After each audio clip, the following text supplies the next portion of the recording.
सुनो, अपनी बहन से पूछ लेना कल कितने बजे आएंगी तुम्हें राखी बांधने। मुझे भी जाना है अपने मायके। कोई परेशानी है क्या तुम्हें? तुम इतना रूडली क्यों बात कर रही हो निशा के बारे में? अब ऐसा भी क्या कह दिया मैंने? कुछ तो बात है, वरना तुम अपनी बहन तो नहीं कहती, निशा दीदी बोलती। कोई परेशानी है तो बताओ।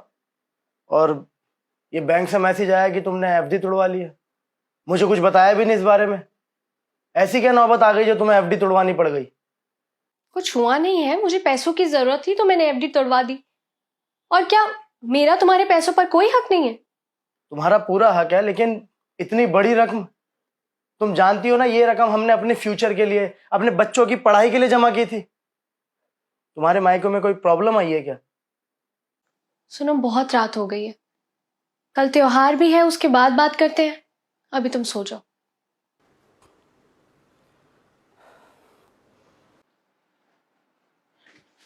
नमस्ते भैया, कैसे हो? आ गई तू? अरे भाभी, सो सॉरी, मुझे आने में लेट हो गया। आपका तो हर बार का यही है दीदी, मुझे भी घर जाना है अपने राखी बांधने। भाभी, मैं तो घर से टाइम से ही निकली थी, लेकिन त्योहार के चक्कर में ऑटो ही नहीं मिला। अरे निशा, तुम्हारे पास तो अपनी गाड़ी है, तो ऑटो से क्यों आई? भैया, वो गाड़ी सर्विसिंग के लिए गई हुई है। अरे तो जीजा जी को बोल देते, वो छोड़ जाते घर। हाँ दीदी, जीजा जी ने आपको क्यों नहीं छोड़ा? या फिर उनकी गाड़ी भी सर्विस के लिए गई हुई है? अरे भाभी, वो अब ये सब बातें छोड़ो ना, अब राखी तो बनवा लो।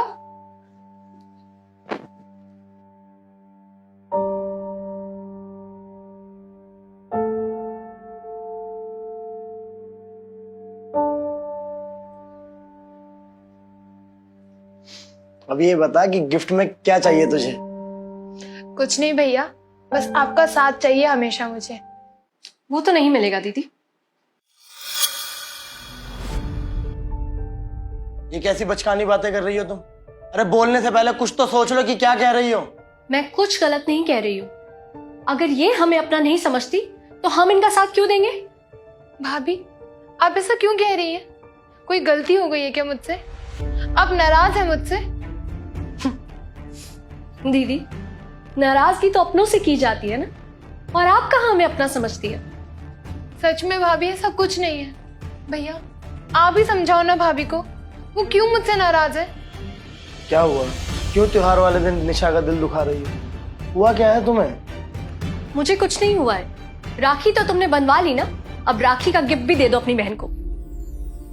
क्या है ये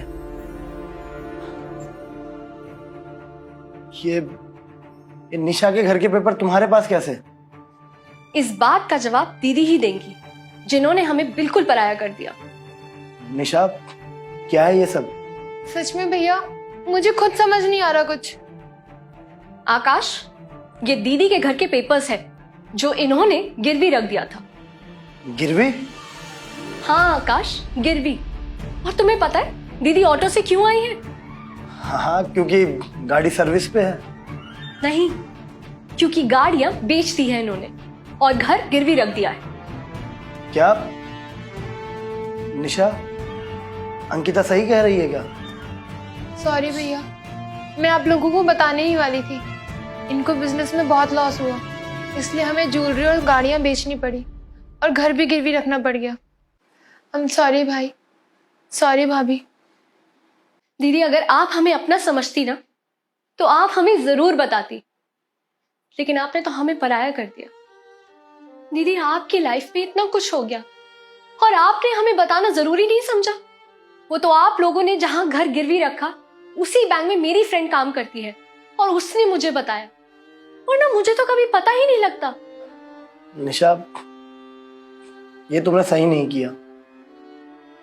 भैया, मैं आप लोगों को बताने ही वाली थी, लेकिन फिर मुझे लगा शायद भाभी आपको हमारी मदद करने नहीं देगी, बस इसीलिए मैंने नहीं बताया। सॉरी भाभी, मैंने आपको गलत समझा। कोई बात नहीं दीदी, जो हुआ सो हुआ। मैंने अपनी एफडी तोड़वाकर आपका घर छुड़वा लिया है और बाकी की सारी बातें आकाश जीजा जी से कर लेंगे। दीदी, ननद और भाभी के बीच जो लड़ाइयाँ होती है वो तो हम हमेशा करते ही रहेंगे और मैं आपको हमेशा ऐसे ही ताने देती रहूंगी। पर दीदी, मुझे इस रक्षाबंधन पर आपसे एक वादा चाहिए। कि आपको जब भी हमारी जरूरत होगी आप हमें हमेशा बताएंगे। सुख में भले ही आप हमें याद ना करें, पर दुख हमेशा हमारे साथ शेयर करेंगे। प्रॉमिस भाभी, आप जैसी भाभी हो ना तो कोई भी ननद अपने मायके जाने से ना कतराए, और माँ का प्यार भी भाभी से ही मिल जाए। अच्छा अच्छा, बहुत इमोशनल हो गए हम सब। मुझे भी अपने घर राखी बांधने जाना है। अब आप अपना गिफ्ट लीजिए, हम आपको घर ड्रॉप कर देंगे।